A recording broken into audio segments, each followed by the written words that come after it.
বন্ধুরা, কুসুম সিরিয়ালে অবশেষে কি তবে প্রতীক্ষার অবসান হতে চলেছে?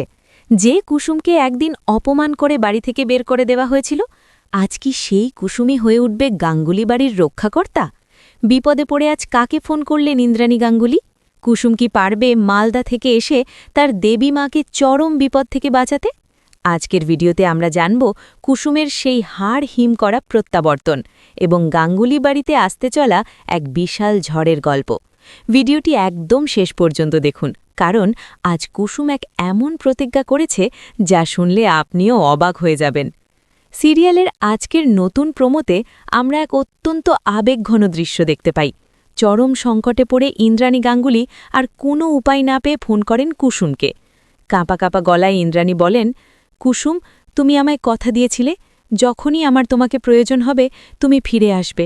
আজ আমি খুব বিপদে কুসুম, তুমি কি পারবে এক্ষুনি মালদা থেকে কলকাতায় ফিরে আসতে? ইন্দ্রাণী গাঙ্গুলির এই অসহায় কণ্ঠস্বর শুনে কুসুমের বুক ফেটে যায়।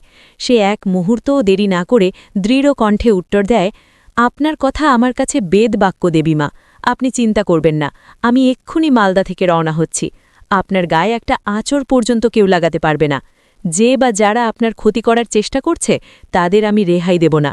কুসুমের এই আত্মবিশ্বাসী প্রতিজ্ঞাই বলে দিচ্ছে যে গাঙ্গুলি বাড়িতে যারা চক্রান্তের জাল বুনেছে তাদের দিন এবার শেষ হতে চলেছে। কিন্তু প্রশ্ন হল, কুসুম যখন গাঙ্গুলি বাড়িতে পৌঁছবে তখন বাকি সদস্যরা তাকে কিভাবে গ্রহণ করবে? বিশেষ করে মীনাক্ষী আর আয়ুষ্মান কি কুসুমের এই ফিরে আসাকে সহজভাবে মেনে নেবে, নাকি কুসুমের ফেরার পথ আটকাতে নতুন কোনো ষড়যন্ত্র শুরু হবে? কুসুম কি পারবে তার দেবী মাকে দেওয়া কথা রাখতে এবং গাঙ্গুলি বাড়ির হারানো সম্মান ফিরিয়ে আনতে? কুসুমের এই ধামাকা এন্ট্রি নিয়ে আপনাদের কি মনে হয় বন্ধুরা? কুসুম কি পারবে সব বাধা পেরিয়ে ইন্দ্রাণীকে বাঁচাতে? আপনাদের মতামত আমাদের কমেন্ট করে অবশ্যই জানান। আর কুসুম সিরিয়ালের এমন সব দুর্দান্ত এবং রোম্যান্টিক আপডেট প্রতিদিন সবার আগে পেতে আমাদের চ্যানেল জিরো নাটক এখনই সাবস্ক্রাইব করুন এবং ভিডিওতে একটি লাইক দিয়ে আমাদের পাশেই থাকুন। দেখা হবে পরবর্তী ভিডিওতে। ধন্যবাদ সবাইকে।